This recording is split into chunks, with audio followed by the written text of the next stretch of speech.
ഫോർച്യൂണറിന് 2 wheel drive മതി, 4 wheel drive ഒക്കെ ഓവറാണെന്ന് പറഞ്ഞൊരു കാലം ഉണ്ടായിരുന്നു.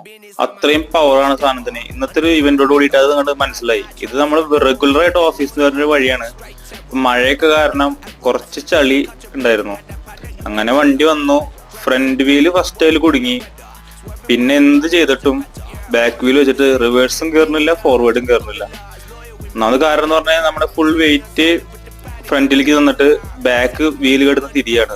വീല് തിരിഞ്ഞ് കുറെ കട്ടയൊക്കെ ഇട്ട് തിരിച്ച് ബാക്ക് ടയർ രണ്ടും ഒരു ലെവലായി. ഒരു രക്ഷയില്ല. എല്ലാം ശ്രമിച്ച് അവസാനം അവിടെ പോയി. അവിടുത്തെ കുറച്ച് പിള്ളേരൊക്കെ വന്ന് ഞങ്ങളുടെ ഈ അവസ്ഥ കണ്ടിട്ട് അവരവിടെ ട്രാക്ടറൊക്കെ വിളിച്ചു കൊടുന്ന് ട്രാക്ടറിന്റെ മുകളിൽ കയറ് കെട്ടിയിട്ടാണ് നമ്മൾ വണ്ടി ബാക്കിലേക്ക് വലിച്ചത്. അതൊന്നും എടുക്കാൻ പറ്റിയില്ല, വണ്ടി എടുക്കുമായിരുന്നു. അങ്ങനെ വണ്ടി നമ്മൾ കയറ്റി. 4 വീൽ ഡ്രൈവിന് 4 വീൽ തന്നെ വേണം. 2 വീൽ ഡ്രൈവ് കൊണ്ട് നടക്കാവുന്നേ നടക്കുള്ളൂ. 4 വീൽ ഡ്രൈവിന്